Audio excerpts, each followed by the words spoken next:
start with a separated field. And it means that there's not 59 or now 58 cars all barreling down into turn one. They want to give everybody a clean, clear start and a good chance to get going. There's the separation for you as you go back to the AO Porsche at the head of the field there in GTD Pro. Look at this. Manufacturers, leading manufacturers from around the world, 10 GTP cars, the second year for them.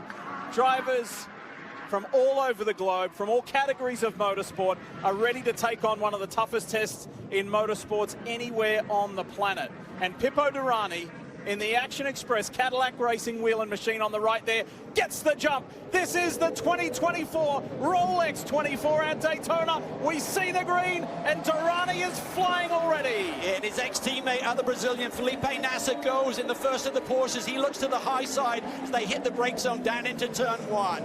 Further back there, the 01 Cadillac with Sebastian Bourdais. He is no stranger to be aggressive on the start as he looks to make a move. Now we've got the GTD start coming.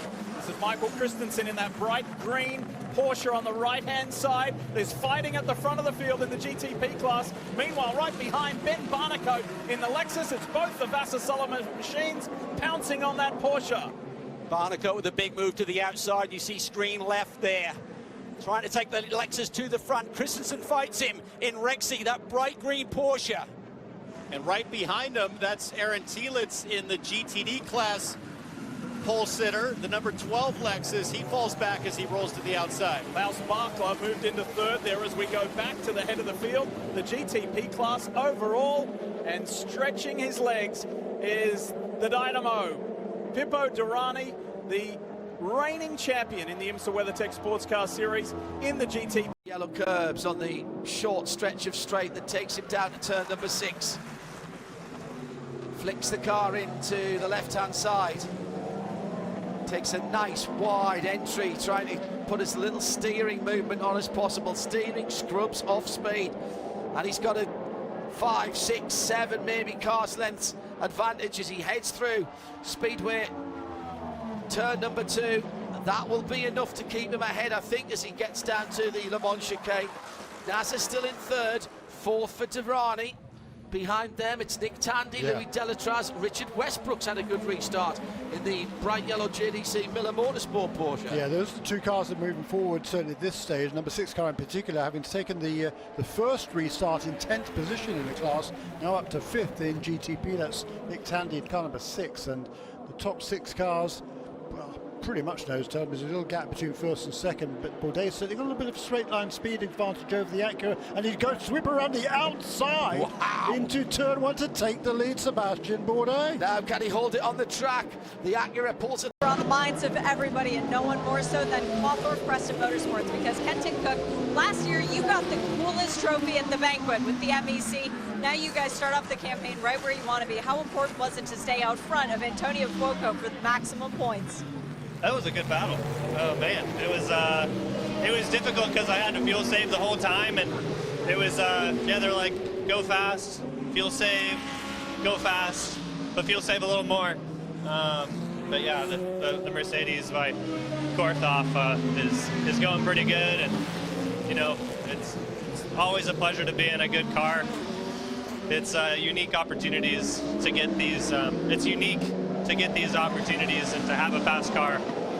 Yeah, it's pretty cool. So it's obviously early, so we'll see how the rest of the night goes, and maybe a little bit of dancing in the rain in the morning, but we'll see. Congrats, and thanks for talking to me before. It's the BDO Knows Strategy Awards. Well, this is not so much a strategy, it's just a will to continue, yes, isn't it? You know, the Joe Bradley, you should have gone to the bar award is what I'd, you know, called. Should have packed in hours ago. Yeah, award, all credit to Sean Creech. They've got that car and they're still going round and round. Whatever this race is throwing at, they're addressing it. So, Joe, we added the number 22 to the number 11 as an official retirement now with Richard D. Do we? I'm following a sheer type trend here.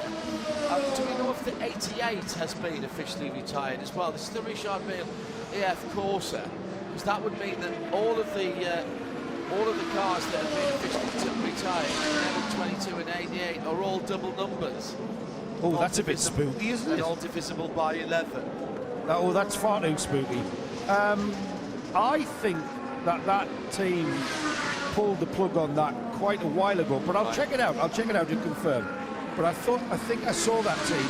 Many years is moved across to the Ford factory and leading on his debut with the factory, leading by just 0.4 of a second, maybe a little bit more than that. It was 0.4 of a second when they last crossed the line from the number 4, Nicky Katzberg, the winner of the 24 Hours of the Nürburgring last year for Fricadelli Ferrari. So he's right then. Ford versus Corvette, GM versus Ford. Jeremy, I've heard that. I've seen that film before. That'll do, and it has been a tremendous battle between those marks for many, many years, and it looks like it's continuing on now as well. There's a Porsche only about a couple of seconds behind as well. Then the second of the Corvettes with Alexander Sims in car number 3. He's only about 10 seconds behind them. And then there's a battle between the Lamborghini of Jordan Pepper, that's number 19, and number 62, Risi Competizione Ferrari with James Collado driving the number 62 car. And he's just set that car's fastest lap of the race, 1:46.6, which is about a second quicker than the class leaders last time around.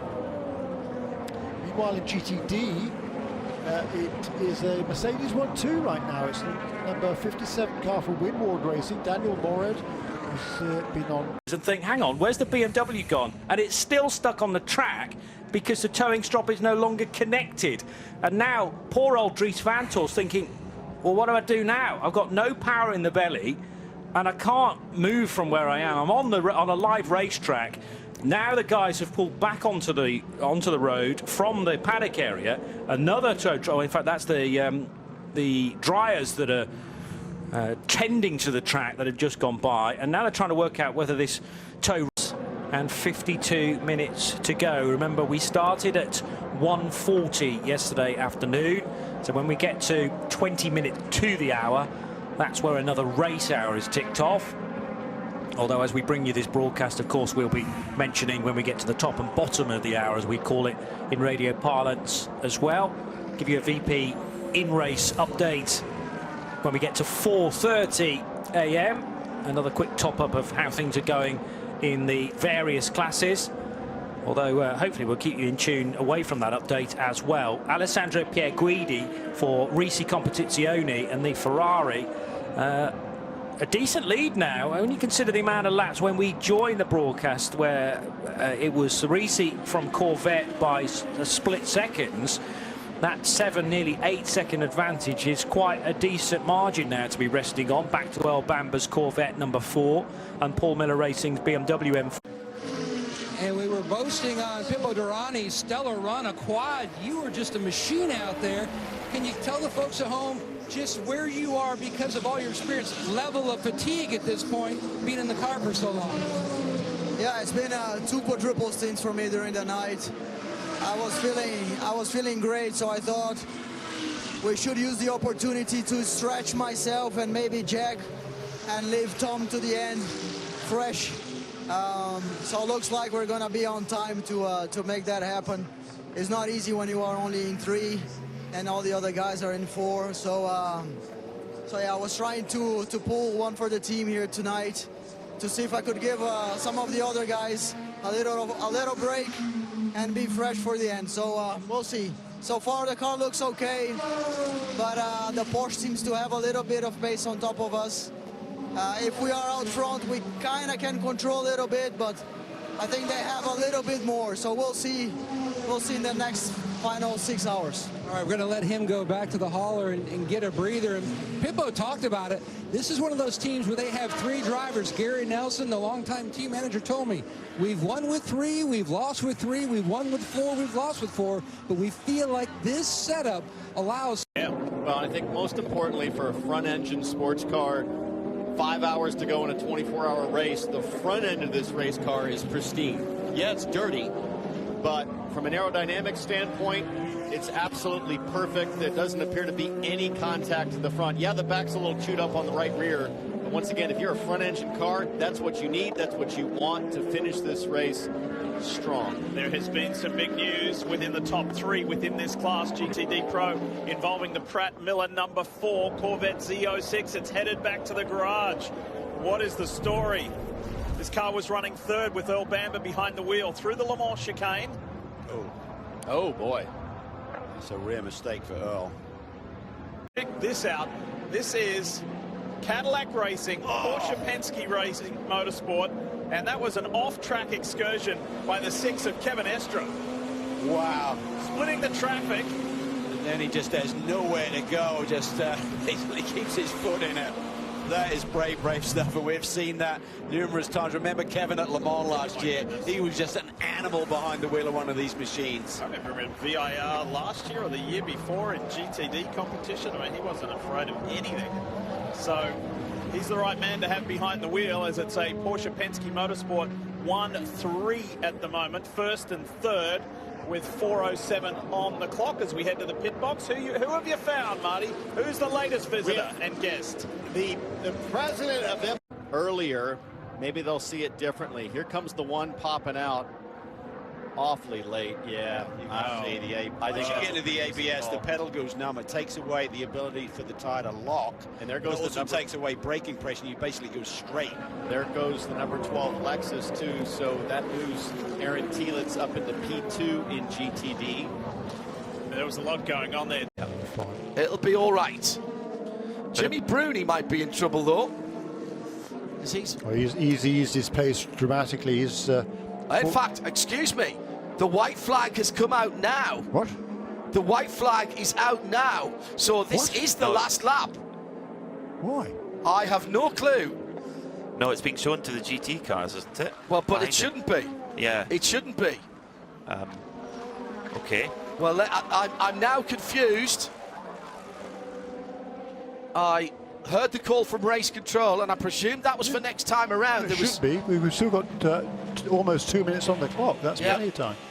Indeed so. I can see the white flag being waved now.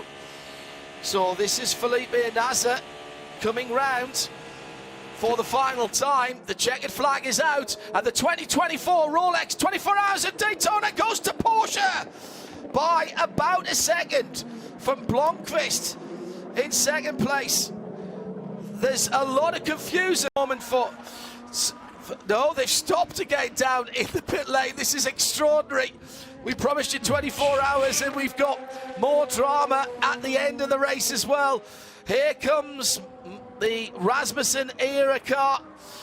This is the blue and silver machine. It's going to be about 7 seconds over CrowdStrike through to the checkered flag, and will take LMP2.